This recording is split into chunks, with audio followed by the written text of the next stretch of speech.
Vamos a calcular ahora la intersección de una parábola con una recta. No difiere demasiado de la intersección de una circunferencia con una parábola, ¿no? Con una circunferencia con una recta. Supongamos que nos dan una ecuación y al cuadrado menos 4i más 2 igual a 5x. Esa es la ecuación de una parábola. Porque la x aparece lineal, la y aparece al cuadrado, además de así. No es necesario que complete cuadrados y la lleve a la forma normal. Eso me sirve si yo la quiero dibujar y de antemano saber si va a tener intersección con una recta. La ecuación de una recta podría ser 3x más 2 igual a y, por ejemplo. Esto es una ecuación de una recta. ¿Por qué es la ecuación de una recta? Porque la x y la y aparecen a la primera potencia. Es una recta, ya que estamos, dependiente 3 y ordenada al origen 2. Entonces, hay que ver qué es lo que me conviene hacer. Fíjense que si ustedes reemplazan la y, acá van a tener que elevar al cuadrado. Entonces, en una situación como esta, lo que es conveniente es meterse con el valor de x. ¿Está bien? ¿Qué quiere decir? Quiere decir que yo voy a despejar x de la segunda ecuación.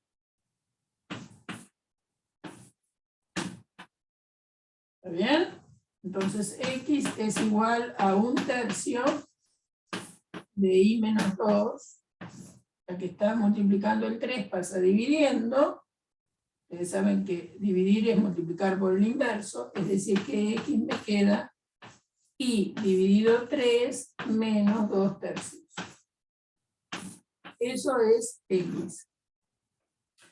Si lo que vamos a buscar es la intersección de una recta con una parábola, la intersección serán 2 puntos.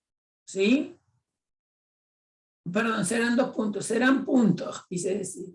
Esos puntos podrían ser 1, ninguno o 2. ¿Está bien? Piensen lo siguiente. Si ustedes tienen una parábola, supongamos que la parábola sea esta. ¿Bien? ¿Qué pasa si tienen una recta así? ¿Está bien? Ningún punto de esta recta va a coincidir con un punto de esta parábola. O sea que no va a haber intersección. Si la parábola, si ahora la recta, en lugar de ser esa, fuera esta otra,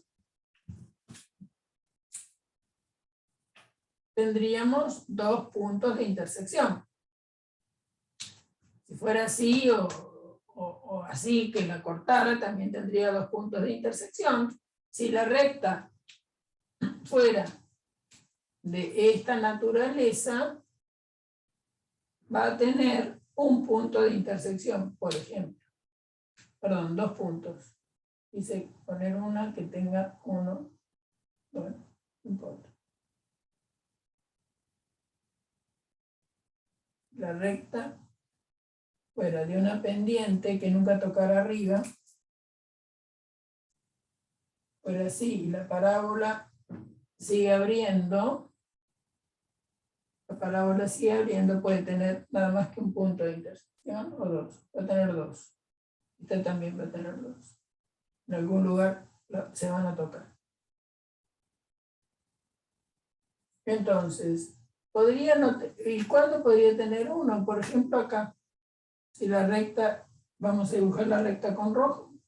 Si la recta es esta, ahí va a tener un único punto. Puede tocar el vértice y nada más. Bien. Entonces, bueno, esto simplemente para que piensen, si cuando se metan con la ecuación de la recta, siempre va a ser la misma idea. meternos con la ecuación de la recta en la ecuación de la parábola. ¿Qué es lo que voy a despejar? Y va a depender de la parábola que tenga y de la recta que tenga. ¿Está bien? Entonces, dada esta ecuación de la parábola, que es cuadrática y lineal en X, entonces voy a despejar la X de la ecuación de la recta con esa X que viene dada por esta expresión, nos vamos a meter en la ecuación de la parábola. Como les decía, la solución tiene que ser puntos, por lo tanto tiene que tener dos componentes, uno para X y otro para Y. Podría ser que la intersección no se dé, y si la intersección no se da, eso se va a ver ahora por qué puede que no se dé. Entonces, esto es X, que lo voy a poner acá. Entonces, Y al cuadrado menos 4Y más 2 es igual a 5 por, y en lugar de X escribimos menos Y sobre 3 menos 2/3.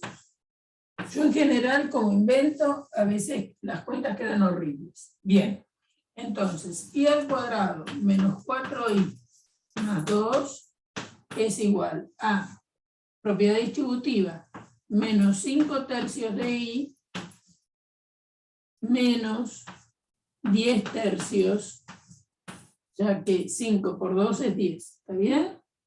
Llevamos todo un miembro. ¿Por qué? Porque ahora yo voy a tener que resolver usando la fórmula de Bhaskara. En este caso va a ser una ecuación de segundo grado en Y. Entonces, acá voy a tener una ecuación de la forma AI cuadrado más BI más C igual 0. Y acá lo que voy a obtener son expresiones para I1 y 2.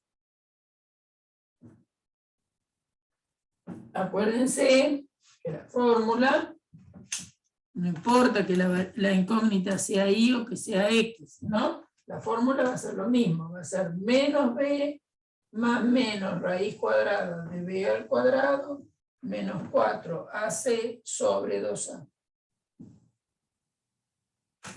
Bien, entonces en nuestro caso tenemos que llevar todo un miembro.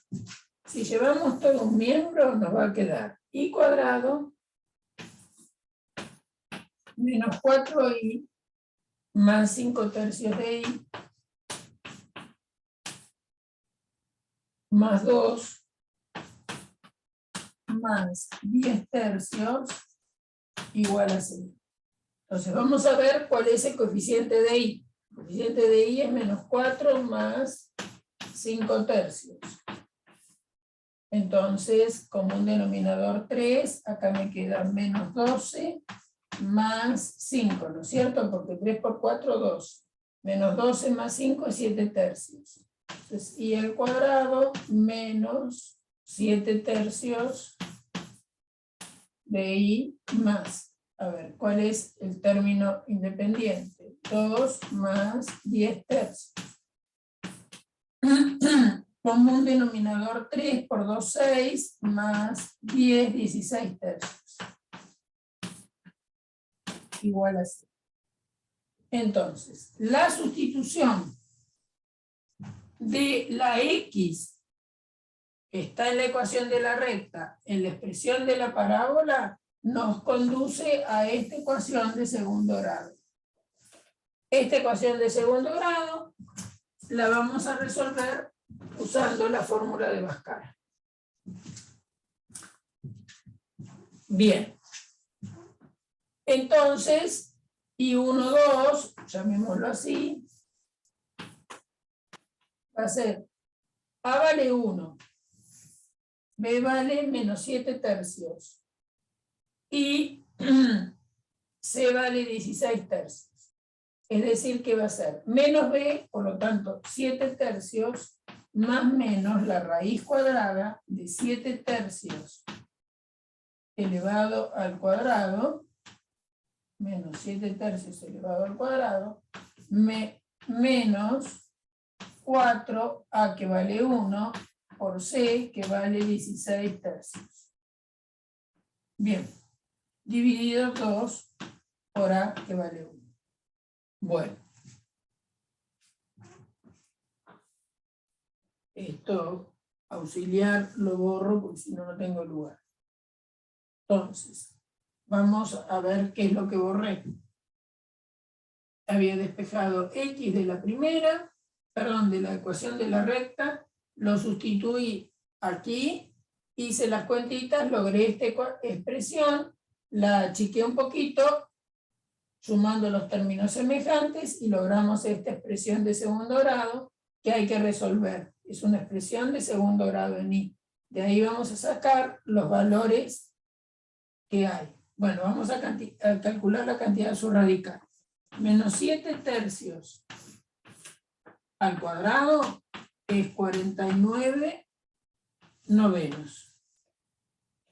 Y después a eso le tengo que restar 4 por 16 sobre 3. 6 por 4, 24. Perdón, sí, está bien lo que digo. 6 por 4, 24. 4 por 1, 4, 6. ¿Está bien? 64 tercios.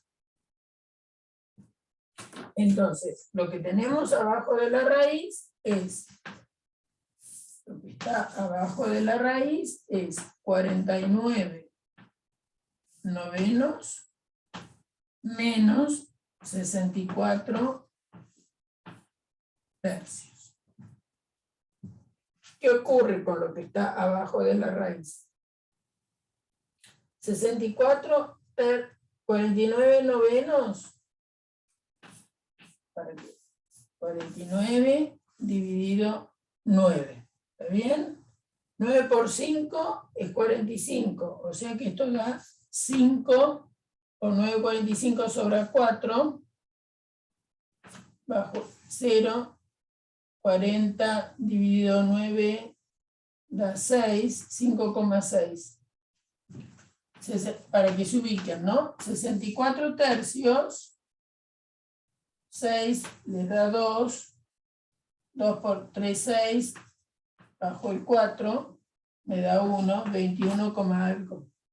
Por lo tanto, está claro, ¿no?, que la fracción 64 tercios es más grande que la fracción 49 novenos. Por lo tanto, lo que está abajo de la raíz es negativo. Entonces, ustedes hacen la cuenta, se convencen, ¿no? Yo para no hacer la cuenta, pero si hacen la cuenta, van a ver lo que les pasa. Común denominador 9, 9 acá queda 49, menos 9 dividido 3, 3, o sea que va a ser 3% por 64.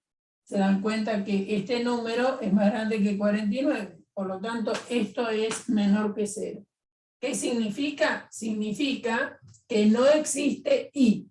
Significa que la recta, esta y esta parábola no se cortan.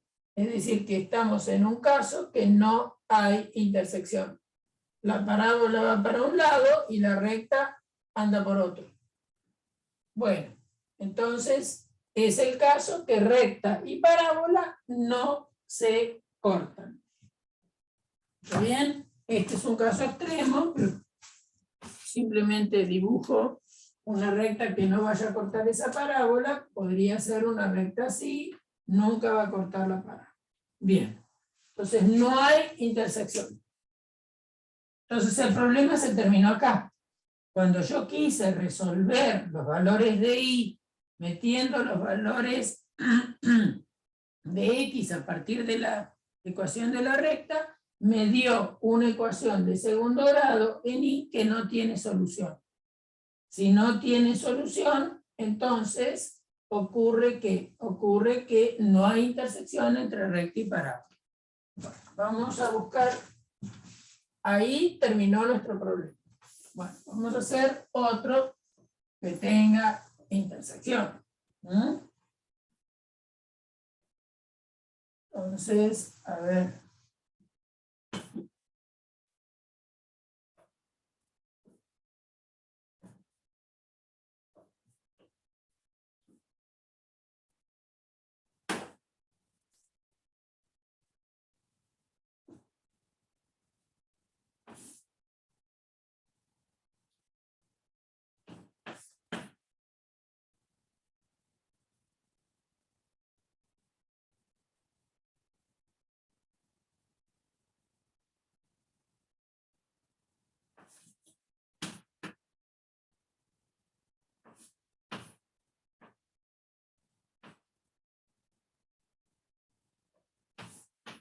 A ver, déjenme pensar un poquito, ¿no? Entonces, me queda...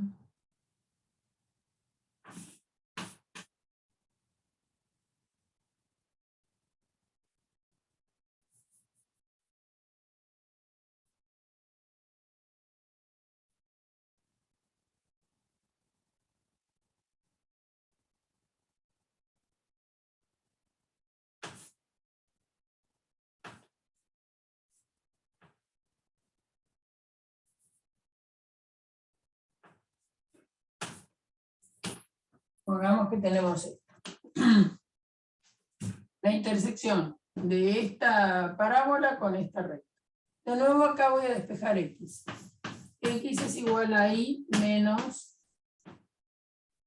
5. ¿Está bien? Y menos 5. Ese es el valor de x. Me meto en la ecuación. Y al cuadrado menos 4y más 2 es igual a 6 por y menos 5.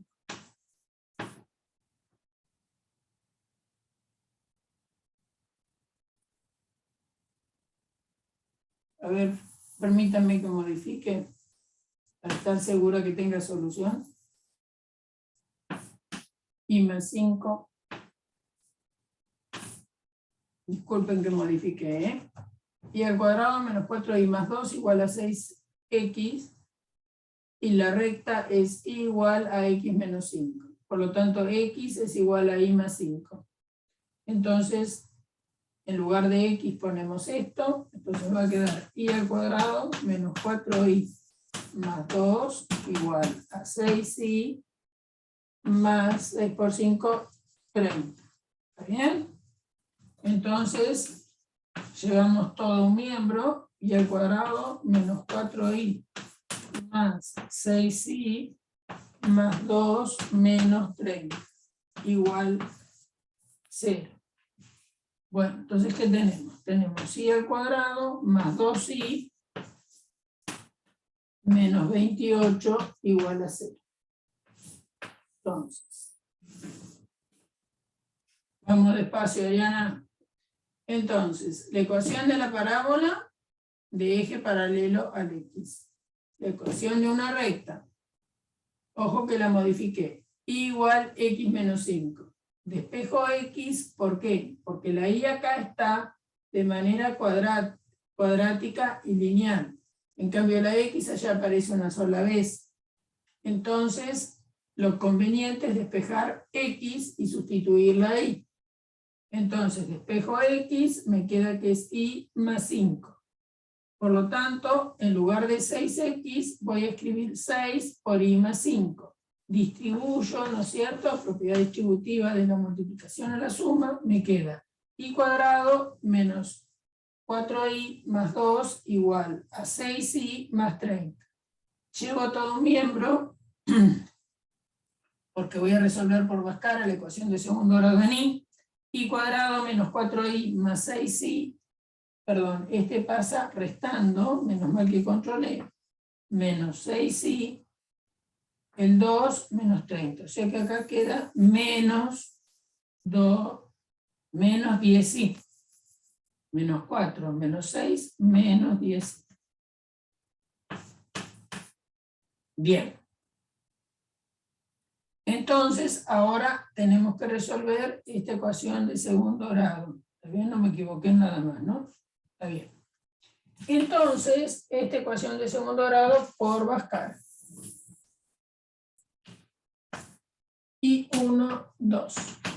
Menos b, por lo tanto va a ser 10,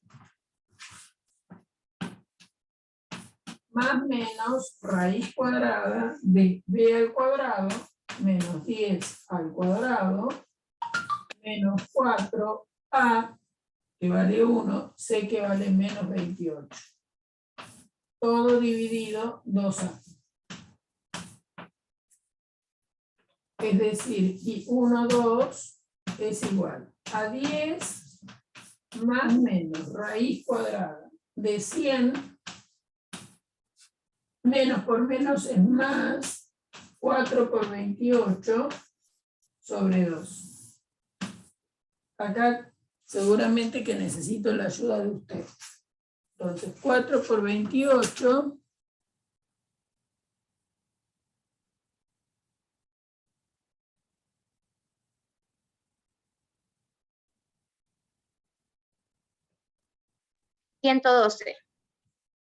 Da 112. Gracias. Entonces esto es 10 más menos raíz cuadrada de 112 sobre 2. La raíz cuadrada de 112 no me da nada exacto. Es decir, ahí. 121 Ya, es un... profe, ¿cómo se llama? 100 más 4 por 28. 212. 212, sí. Entonces, la raíz de 269 es raíz de 13 y 144 es raíz de 12, o sea que es un número que anda entre 12 y 13. Pero vamos a ver de sacar factores fuera de la raíz, como hicimos ayer, ¿se acuerdan? Que factoreamos el número 212, es divisible por 2. Entonces, esto me da 20 dividido 2 sería 106, 106. Vuelvo a dividir por 2, me da 53. 53 es un número primo. Eso me tienen que creer. Después les explico por qué sé que es primo. Bien, 53 es primo. A1. Por lo tanto, la raíz cuadrada de 212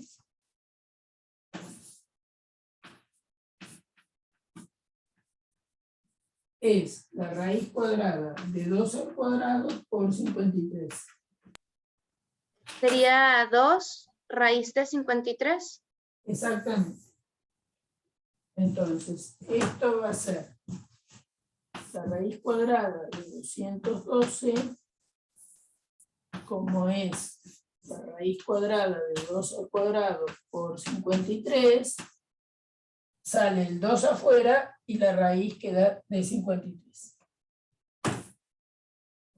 Vamos a escribir esto de nuevo. 10 más menos la raíz de 212 es 2 por raíz de 53, todo dividido 2. Entonces, vamos a tener un valor de 1 que es igual a cuando sumo, por ejemplo, 10 más 2 raíz de 53, todo dividido 2. Distribuyo el 2 y me va a quedar 10 dividido 2 más 2 raíz de 53 dividido 2. Lo que significa que esto me da 5 más raíz de 53. Ese es el valor de I1. El valor de I2 es cuando acá consideramos el signo menos. Es decir, que nos queda 10 menos 2 raíz de 53, todo dividido 2. Fíjense que lo único que altera respecto de lo anterior es que acá aparece un signo menos. Por lo tanto, acá me va a quedar 5 menos raíz de 53. Entonces encontramos valores de I1 e I2 a partir de esta ecuación de segundo grado. Como I1 y I2 existen, son números reales, feitos sí, pero números reales, entonces la recta y la parábola tienen intersección. La intersección son dos puntos, donde las ordenadas son estos dos. Falta encontrar las abscisas.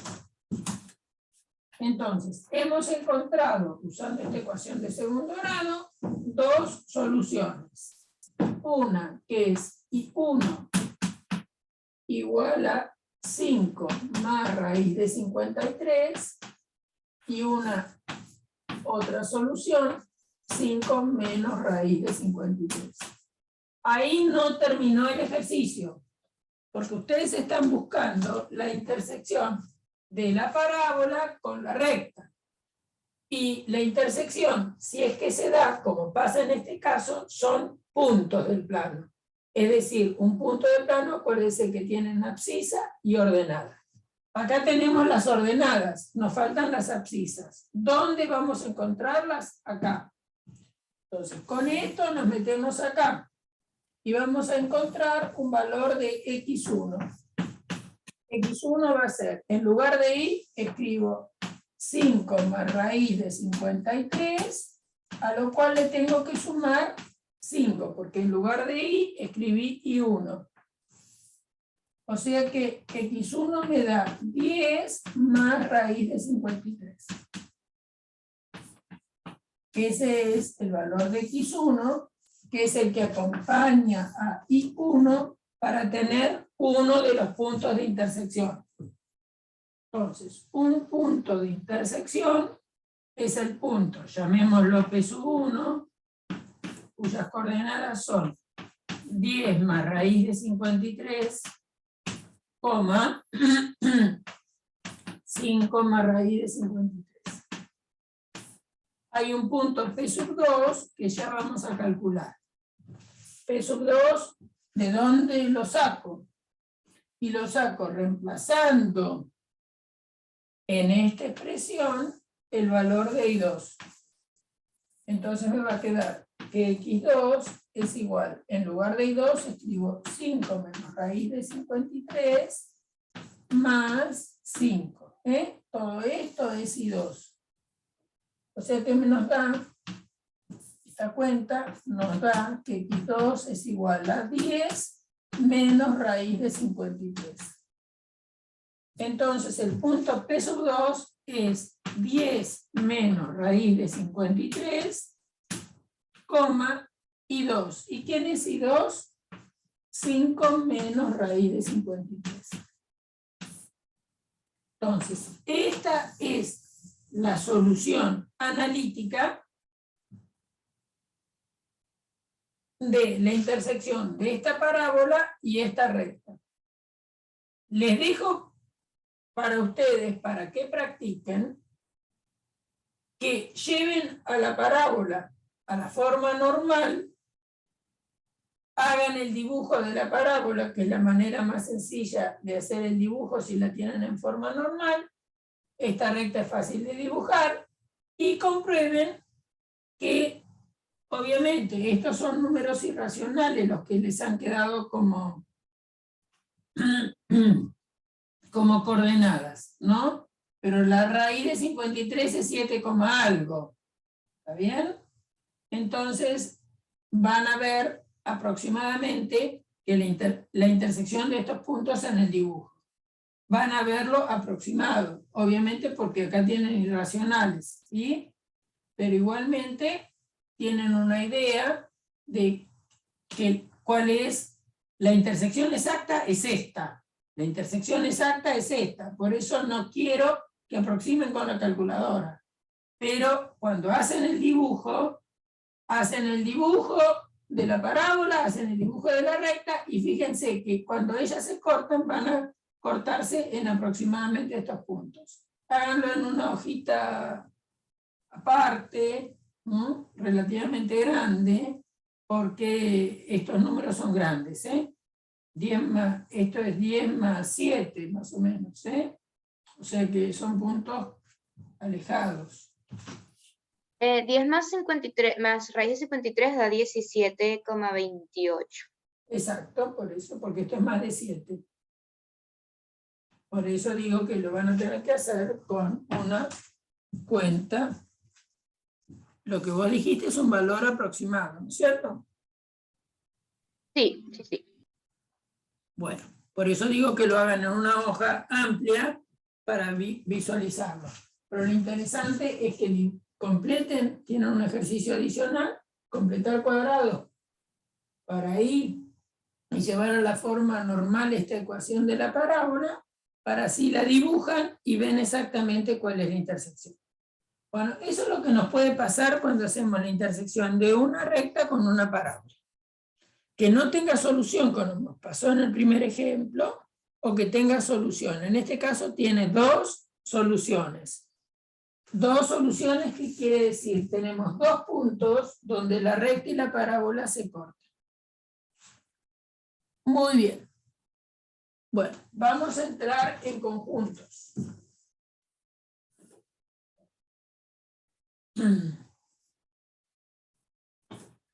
Entonces, el siguiente capítulo que vemos en esta semana es el capítulo de conjuntos. ¿Conjuntos va a entrar al examen del sábado? Sí, claro. Bien. Los dos capítulos que entran al examen del sábado son el capítulo de geometría y el capítulo de conjuntos. El capítulo de conjuntos, repito, vamos a dar hasta la definición de función, pero no función inyectiva, ni biyectiva, ni subjetiva. Es decir, saber cuando algo es una función. Hasta ahí entran. Entran a operaciones de conjuntos, saber qué es la pertenencia, qué es la unión. ¿Está bien? Esa parte de conjuntos es lo que entra. No, nada del otro mundo. Bien, bien. Bien. Entonces, un conjunto es una agrupación de elementos que muchas veces se caracterizan por una propiedad. Pero también muchas veces uno fabrica conjuntos, sobre todo cuando hace teoría de conjuntos de manera intuitiva, poniendo elementos que no tienen mucho que ver uno con el otro. ¿Qué digo? Digo lo siguiente, que yo puedo hablar de un conjunto A, formados con las letras A, B, el número 2, el número menos un medio. Eso es un conjunto. Un conjunto se escribe por sus elementos, como es este. Eso significa que el conjunto lo defino por extensión. Definir un conjunto por extensión es nombrar cada uno de los elementos que tiene el conjunto. ¿Cómo indico que un elemento está en un conjunto? Bueno, escribiré A pertenece a A. B pertenece a A. 2 pertenece a A. Menos un medio pertenece a. Como por ejemplo, el número 17 no está en A, voy a escribir 17, no pertenece a. Los elementos que están en A, se escribe el elemento pertenece a. La letra epsilon simboliza pertenencia entre elemento y conjunto. Bien.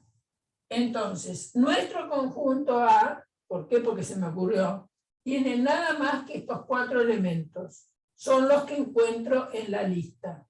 No tiene nada más que esto. Entonces, un conjunto definido por extensión es dar la lista de cada uno de los elementos que está allí adentro.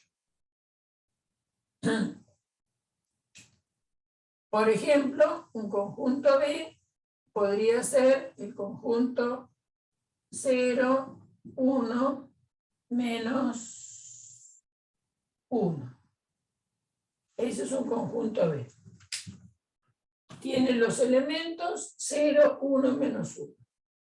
Este conjunto, que está definido por extensión, también yo lo podría definir por comprensión. Es decir, dar una propiedad que me pueda caracterizar los elementos que están ahí. ¿Qué quiero decir con eso? Una propiedad que verifiquen cada uno de estos elementos y que ninguna otra cosa verifique la propiedad que yo ponga para escribir estos elementos. ¿Qué observo de estos elementos? Esos elementos son números enteros. Y son números enteros que son mayores iguales que 1 y menores, perdón, mayores iguales que menos 1 y menores iguales que 1. Este conjunto B, también yo lo podría haber escrito así. Es el conjunto de los X, tal que X pertenece a los enteros y X es mayor o igual que menos 1 y menor o igual que 1. ¿Está bien? Acuérdense que los enteros, acá tienen el 0, acá tienen el 1, acá tienen el 2, el 3, etcétera, van para allá. Tienen el menos 1, el menos 2, el menos 3, etcétera. Si mi conjunto es el menos 1, 0, 1,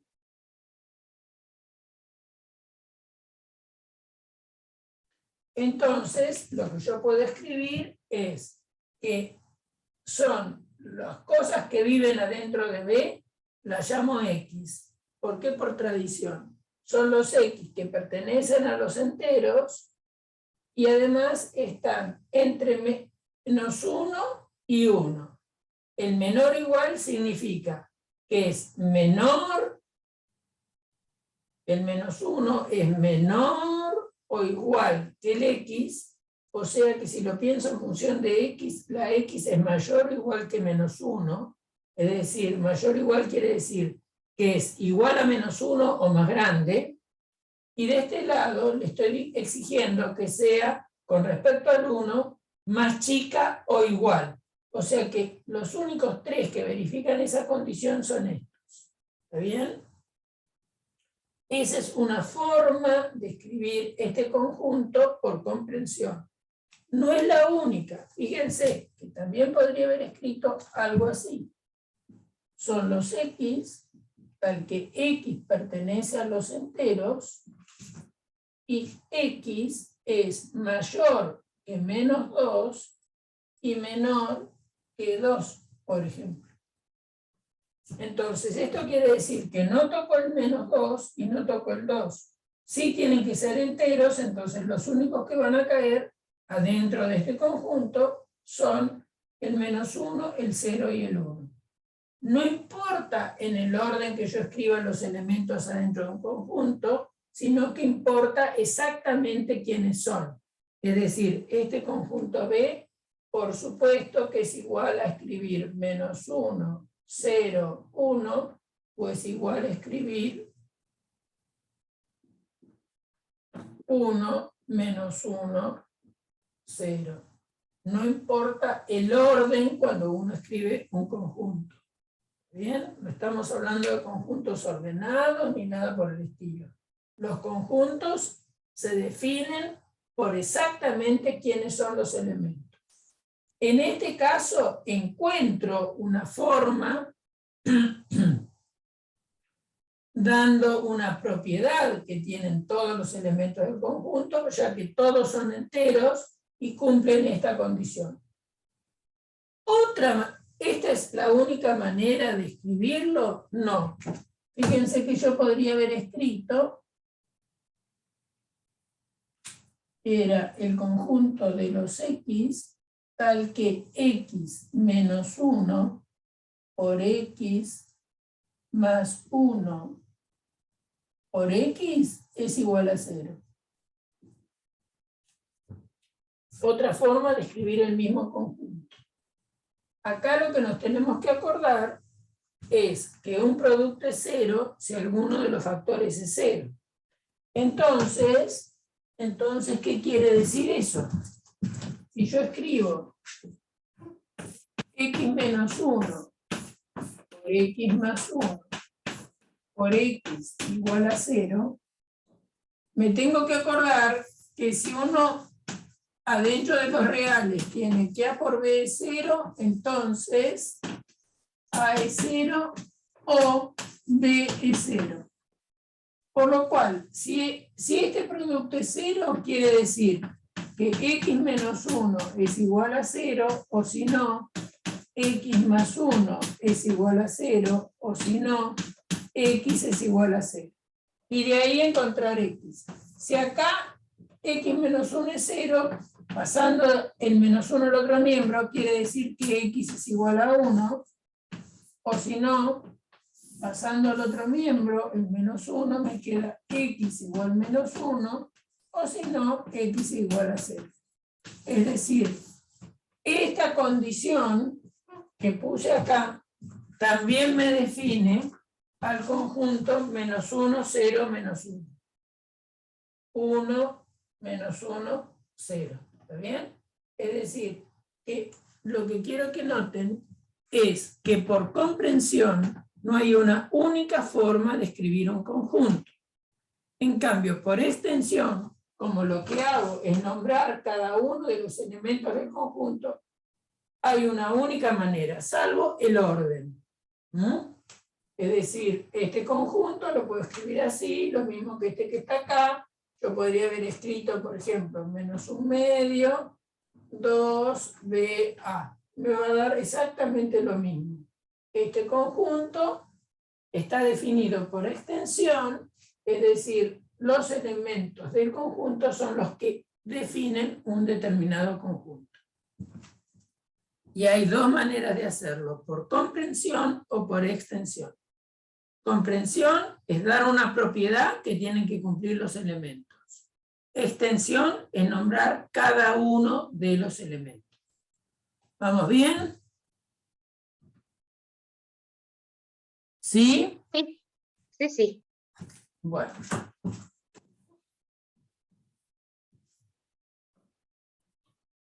Bien. Ahora vamos a, como siempre, complicamos la cosa.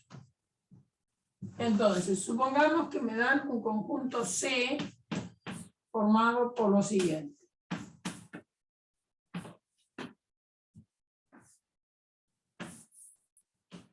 El conjunto C tiene dos elementos. Tiene como elementos el conjunto 1, 2 pertenece a C. Y el número 3 pertenece a C. Es decir, el conjunto C está fabricado con dos elementos. El conjunto 1, 2 y el número 3. Entonces, cuidado con eso, porque nadie prohíbe que los elementos de un conjunto sean conjuntos. Y esto a veces les trae dificultad, por eso lo estoy poniendo. Entonces, lo único que está en C son estos dos. Ahora, yo les pregunto, ¿el número 1 pertenece a C?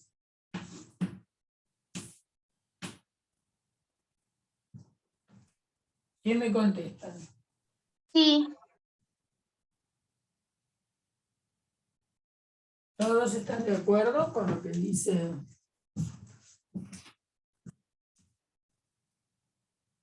¿El número 1 pertenece a C? digo que sí. Creo que sí. ¿Qué opinan? ¿Todos opinan lo que opina ella?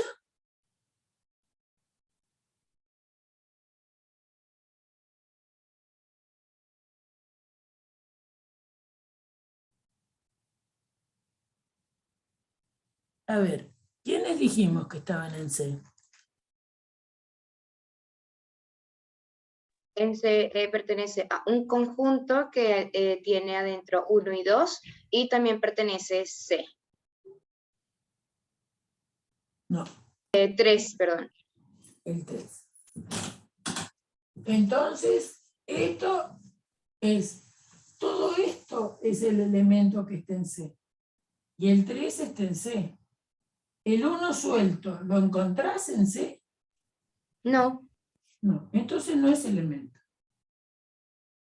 Ojo con eso.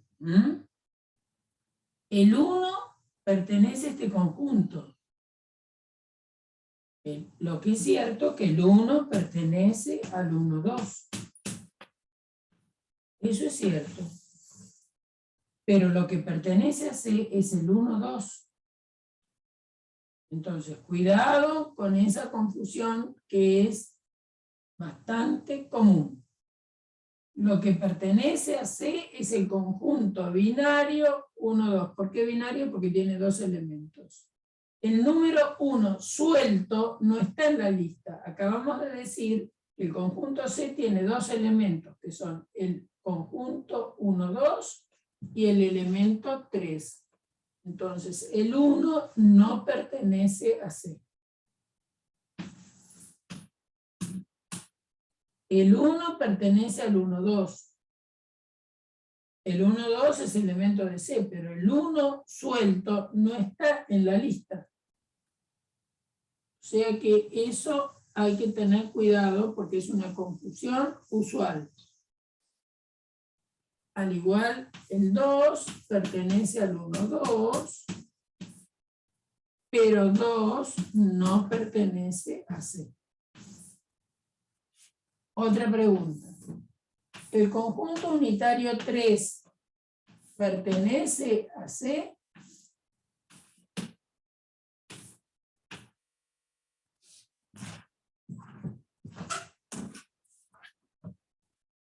No, ese no pertenece a C. Ese no pertenece. Muy bien, ese no pertenece.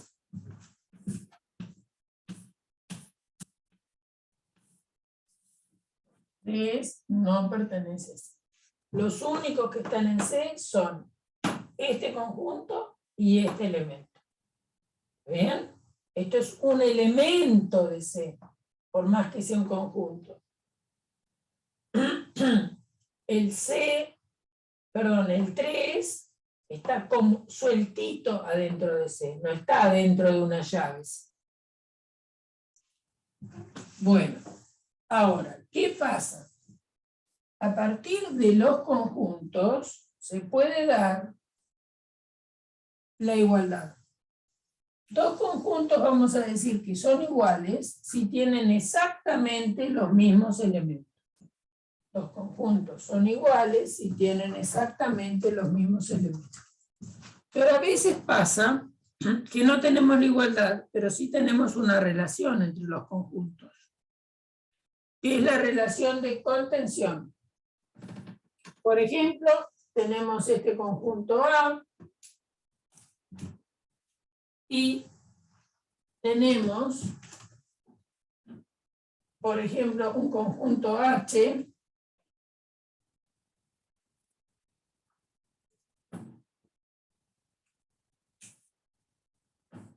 formado por el 2 y por la A. ¿Quiénes son los que están en H? 2 pertenece a H y también A pertenece a H. Los elementos que están en H también están en A, pero no todos los de A están en H, porque por ejemplo B está en A y no está en H, menos un medio está en A y no está en H. Pero sí todos los de H están en A. Entonces vamos a decir que H está contenido en A. ¿Por qué podemos escribir esto? Porque lo que pasa es que para todo X, si X pertenece a H, entonces X pertenece a A. Esa es la relación de contención entre dos conjuntos cualesquiera. Un conjunto está contenido en otro si todos los elementos del que está de este lado también son elementos del que está acá. H está contenido en A, pero A no está contenido en H. Pues B pertenece a A y B no pertenece a H. Entonces, la contención que tenemos es la de H contenido en A, no la de A contenido en H. Estos dos conjuntos claramente no son iguales. El H tiene 2 elementos, el A tiene 4. Los que están en H, además, son también elementos de A, por eso puedo escribir que A está contenido en H. Bien. Ahora, fíjense que si tengo este conjunto C, yo sí voy a poder escribir el unitario 3 está contenido en C. ¿Por qué? Va a ser así. Porque, ¿quiénes son? Supongamos que este conjunto se llama T, para fijar idea, más cómodo. ¿Qué tiene T adentro? Lo único que tiene T es el número 3. 3 pertenece a T. ¿Y T pertenece a C? Sí. ¿Hay algún otro elemento adentro de T? No, ninguno. Entonces, todos los elementos que están en T también están en C. Por lo tanto, es cierta esta contención. ¿Está bien? Es cierta esa contención. Pregunto. ¿Es cierto que 1, 2 está contenido en C?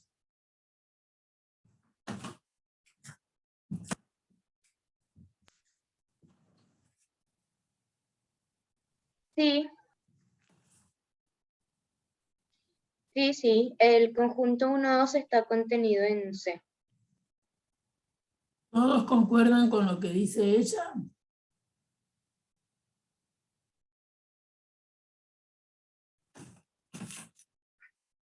¿Todos concuerdan?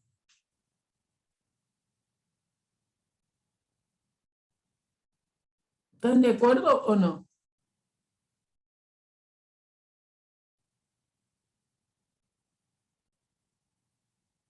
No. ¿Por qué no? A ver.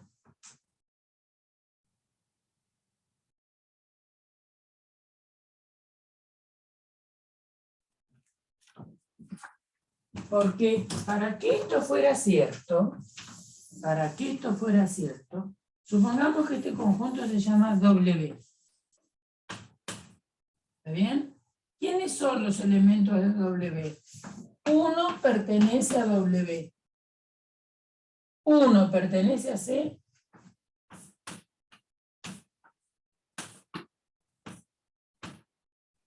No. No. Entonces, evidentemente, que W no está contenido en C. Lo mismo podría decir del 2. 2 pertenece a W y te pregunto, ¿2 pertenece a C? No. Entonces, ya con que me falle uno ya no está contenido, pero ninguno de los dos elementos de W es elemento de C. Por lo tanto, W no está contenido en C. Lo que pasa es esto, que este conjunto es un elemento de C, pero no está contenido. Contenido es cuando todos los elementos del conjunto son también elementos del otro conjunto. Cuidado con eso de pertenencia y contención, que es un error muy usual. Pertenencia es ser un elemento. ¿Está bien? Ustedes son estudiantes de la Facultad de Informática. ¿Está bien?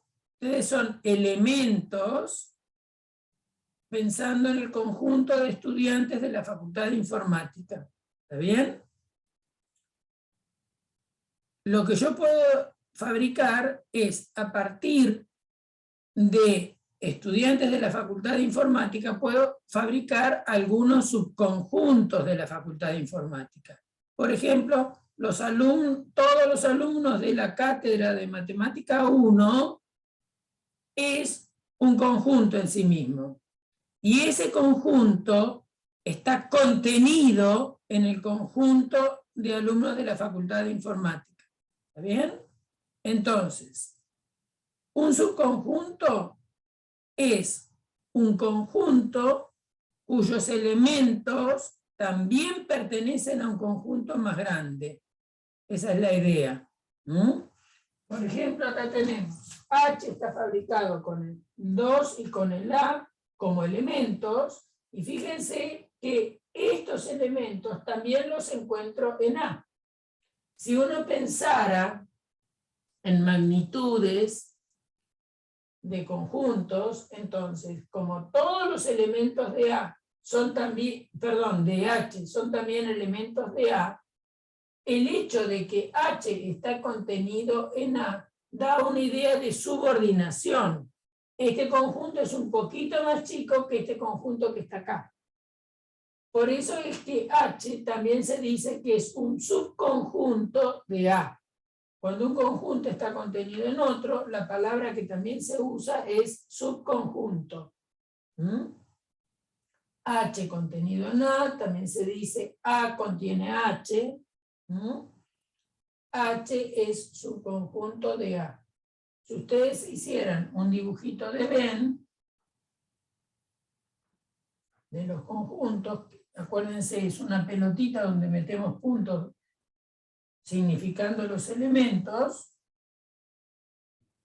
entonces tendríamos, por ejemplo, adentro de esa pelotita, voy a escribir A, B, menos un medio, 2, ese sería el diagrama de Venn del conjunto A.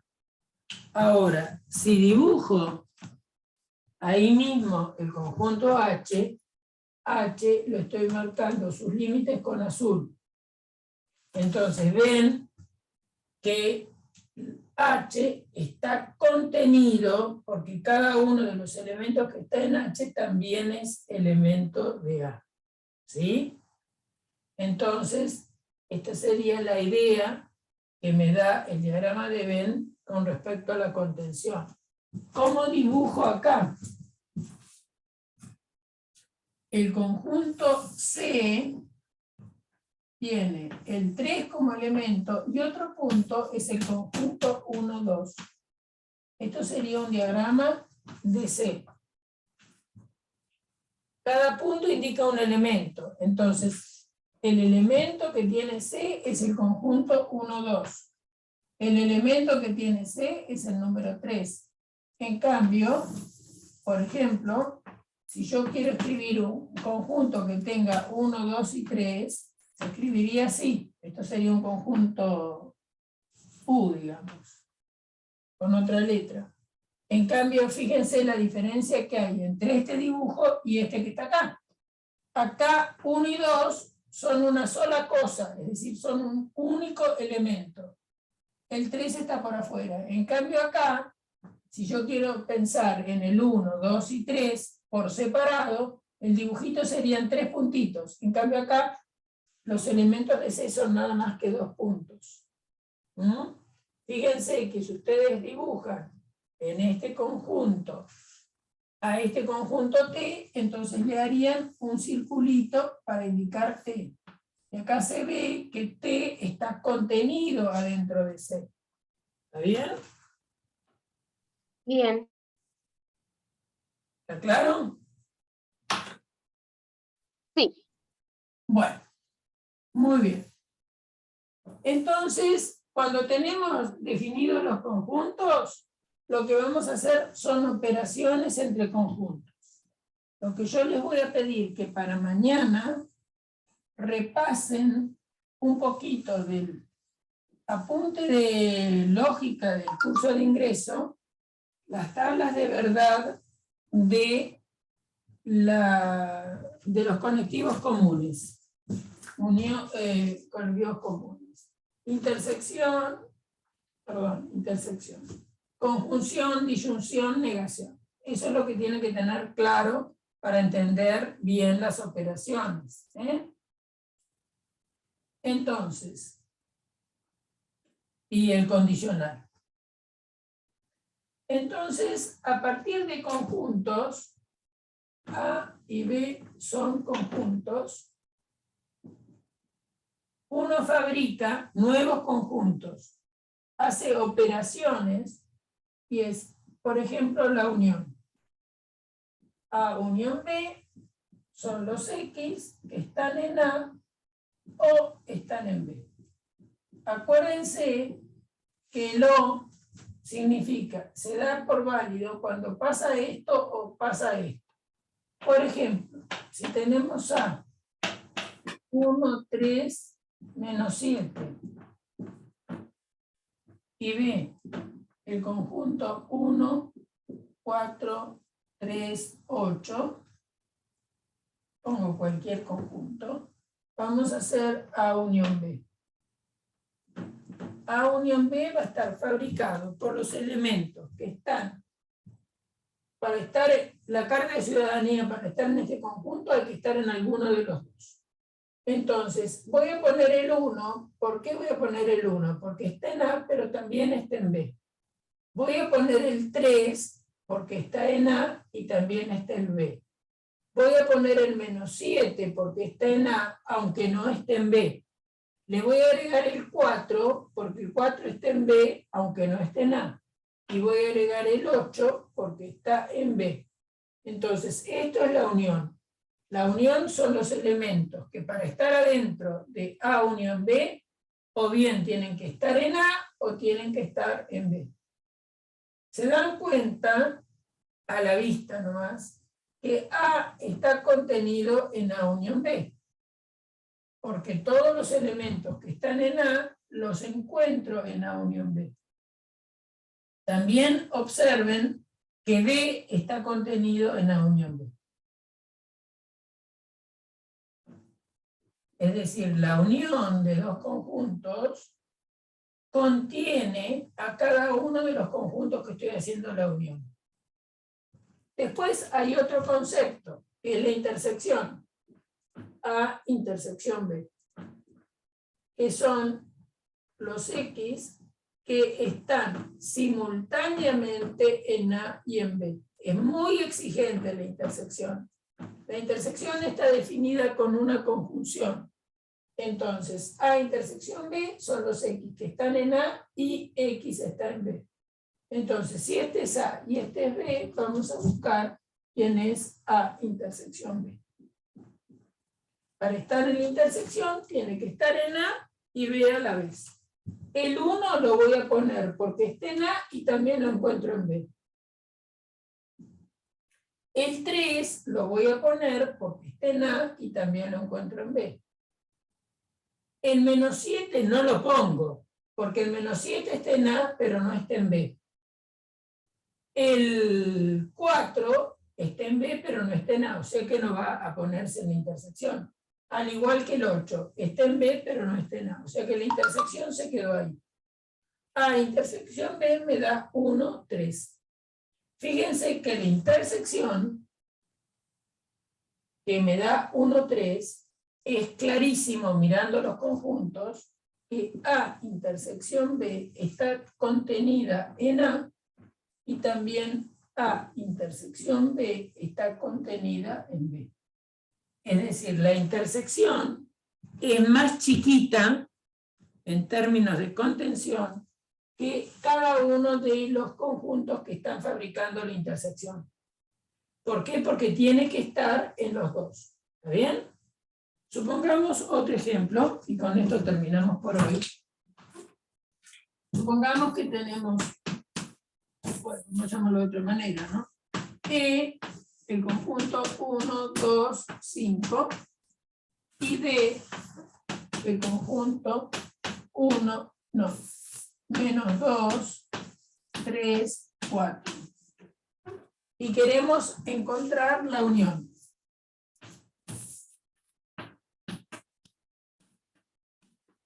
Son los que están en este conjunto o en este. O sea que me va a dar 1, 2, 5, menos 2, 3, 4.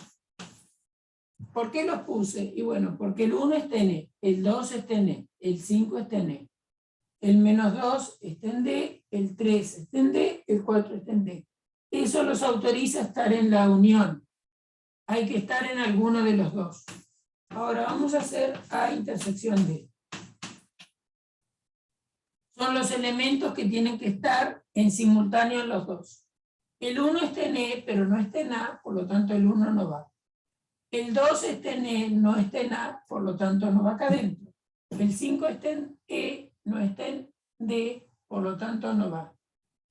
Lo mismo si empiezo desde acá. Menos 2 está en D, pero no está en A, no va. El 3 está en D, no está en A, no va.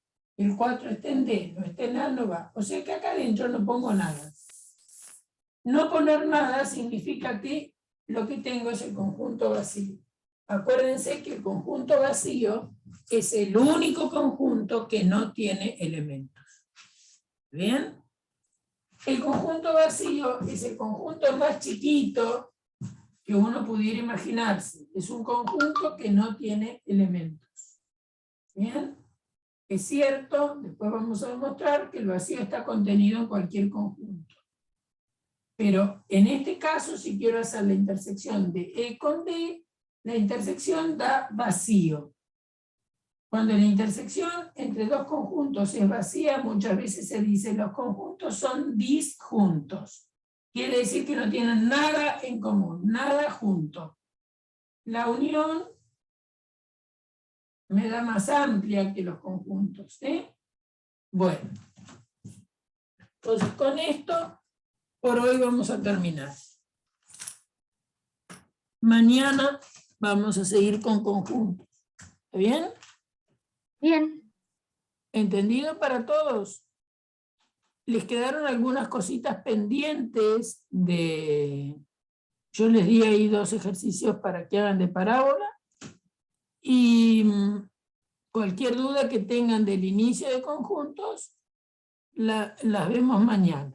Acuérdense que a las 8 empiezan con Gabriela y después siguen conmigo. ¿Está bien? Bien. A Gabriela le preguntan cosas de la práctica y a mí me preguntan de cualquier cosa. ¿Está bien? De la práctica y de la teoría. La idea es, voy a bajar, apagar esto, por favor.